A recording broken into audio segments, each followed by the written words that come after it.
Well, in a related development, Professor of International Relations Sadiq Abba at the University of Abuja accused Donald Trump's threats as being a vendetta against President Bola Tinubu for allegedly supporting the Democratic presidential candidate Kamala Harris in the last U.S. election. Well, this is what he had to say. What the Americans are looking for in this country are something greater, their own interests. Yeah. What are those interests by your own assessment? Three things. Number one, to stop Tinubu from becoming president in 2027. Really? Yes, because Tinubu... Are you sure on that? I can swear with my Quran. Because Tinubu was among the people that contributed money to give it to Kamala Harris for her campaign. And Trump has vengeance. He will never forgive that. Look, what Trump is coming to Nigeria to do is not about Nigerians, Christians, or Nigerian Muslims. It's not about Northerners or Southerners. It's why did Tinubu, through France, mobilize? He's not alone. There are a lot of international presidents, including Macron, that mobilized money for Kamala Harris because they knew if Trump becomes American president, there's going to be a problem for the whole world. That's the first reason. Trump is getting back at Tinubu. And look, because Tinubu is quiet, meek, gentle, and humble, if you put your fingers into his mouth, he is not biting you. Doesn't mean that he can come and roughshod over Tinubu. Tinubu can fight back. That's number one reason.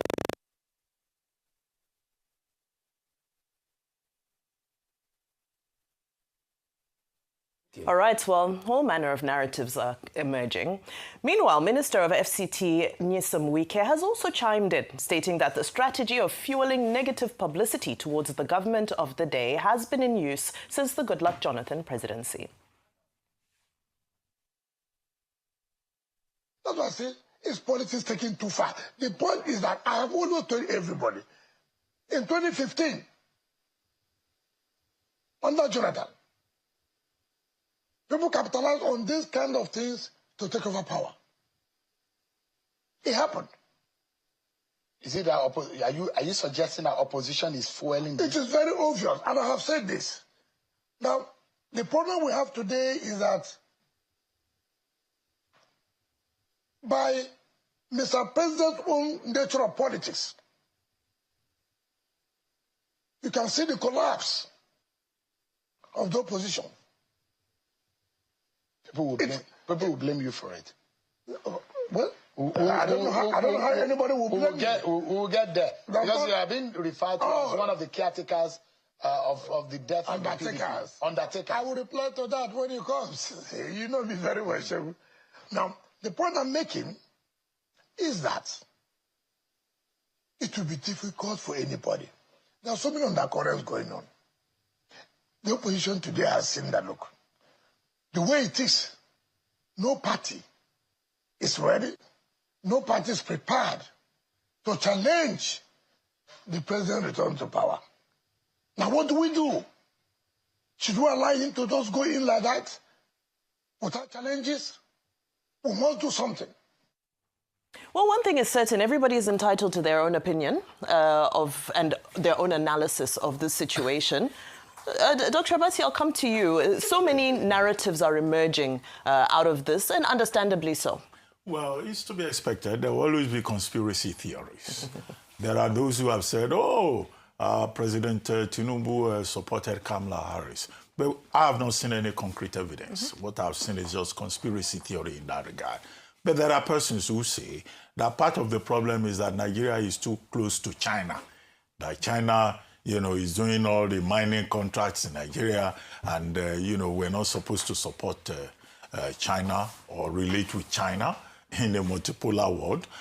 There are people who say that Nigeria's position with the third-party dumping of rejected immigrants in the United States is part of the problem. And Nigeria was very clear that we have enough problems here. We don't want to be a dumping ground for Trump's policy of dumping people on other countries. Sudan may want people from the U.S. Ghana may be happy with rejects from the U.S. Sudan, which is a war zone, may be willing. Eswatini may provide a safe haven for people, but that Nigeria, we don't want to get involved. Also, Nigeria, foreign policy is about the two-state solution.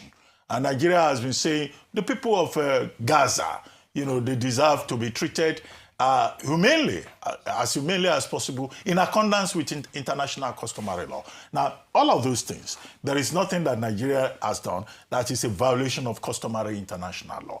But the major part of it is that, look, who appoints Donald Trump as a policeman of the world? And we have made a point about sovereignty. The security chiefs have also made the point about, sovereignty. But the Nigerian government is taking the right tone so far, conciliatory, that we welcome cooperation to deal with, security challenges, which we acknowledge. The new security chiefs say we are trying our best.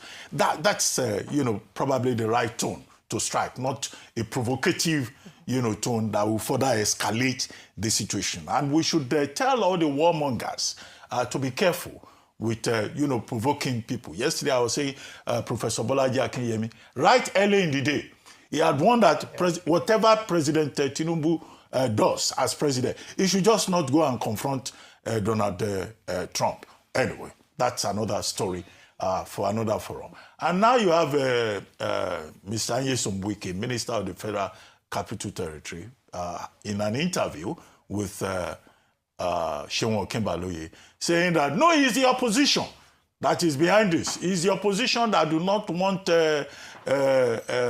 President Tinubu to go for a second term, to be in power. Okay, is he not a member of the opposition himself? I mean, no. To the best of my knowledge, he's still a member. No. He's still a member of the People's Democratic Party. Empirical facts. It's an amphibious, neither frog nor toad kind of characterization. But the truth of the matter is that he still says he's a member of the PDP, supporting President Tinubu. So it's easy for Wike to say he's opposition. When the same APC opposition went to report Jonathan's government in America, they forgot then that this was what was happening. No, he is in the... Are things not happening on ground? No. What he said is that this was how the same opposition tried to sabotage the Jonathan presidency. And I wrote my conclusion in my piece in This Day Today, that he is the God of Jonathan. I say that is vindicating him, bringing about a nemesis situation. Yes. Karma, they say, is a bitch, but karma, karma can also be very interesting and can be very instructive. And that is why politicians should learn their lessons. That when you say you are playing politics today, you are allied to today. Maybe your adversary tomorrow. And that's why you must lead with a proper sense of balance and a sense of history. Can I just say one thing? Because we said, we announced the breaking news earlier today, and that is, I think at this point, the government should have a coordinated communication approach. If there's anyone in government, they have to be careful what they say. Let's not politicize the matter. The presidency, we got it on good authority that there will be announcements of appointments of ambassadors as early as next week. They should be the ones leading the conversation, diplomatic conversation. This is not the time to be going and granting interviews or putting on X, unresponsibly. It is important that there's a coordinated communication approach from the government, and anyone who does not have the authority should keep quiet. On this topic, absolutely. Very, very beautifully said. This is a time for patriotism, not a time for conspiracy theories. The time for analysis will come, but this is not it. This is a time to stand for Nigeria. Thank you, our good wife. I've earned my passport I see you like your husband's country. Yes, I do. I love this country with my whole heart, and I do not want to see, what happened to Yugoslavia happen to this beautiful country. God forbid. God will not allow it. Now, still on security news, troops from Nigeria's 12th Brigade engaged bandits in a firefight along the Itobe-Adumu-Ejule axis in Kogi State on November 2nd, rescuing 2 kidnapped individuals and recovering 3.8 million naira in ransom money after intelligence, as well as reports of relatives of some of the victims attempting to deliver ransom to secure their release reached them. Well, the troops acted swiftly on the information and projected a patrol to Achigeli Forest to intercept intercept the bandits. However, while en route to the location, the troops came under fire from the criminals. In the ensuing exchange, the soldiers engaged the bandits with firepower, forcing them to abandon 2 victims along with the ransom money. Well, the criminals subsequently fled into the forest with various degrees of gunshot wounds, and the victims are safe and they are at Ford operating base in Ogoma. However, the controversy on social media was around the breaking news, where social medias allege that the images that were posted by the army on social media were actually 9 months old and from an old operation. However, it's important to say that even after this trended, it was debunked by social media user Olubunmi Aro, whose handle was being quoted in the community notes post that alleged the misinformation. So this is what Olubunmi had to say. He said, "Dear community notes, they claimed the pictures were posted 9 months ago, but it's not true. Google Lens was faulty and my handle appeared to have posted it. This is wrong. I never posted any military pictures 9 months ago, and I don't post any of the activities on my page. Please stop reducing the efforts of our military to combat terrorists. I never posted these pictures 9 months ago. It's a lie. I have debunked it since yesterday." Now, we know how much people currently rely on social media, on Grok, community notes to correct misinformation. So in this instance, we see a case of community notes, Grok getting it wrong. So while we're in this very heated situation, I think it's very important for us to ensure that we check, cross-check, verify. You can never over-verify. And then you don't have to tweet if you don't have the facts. It's also okay to remain silent because, as they say, you cannot misquote silence.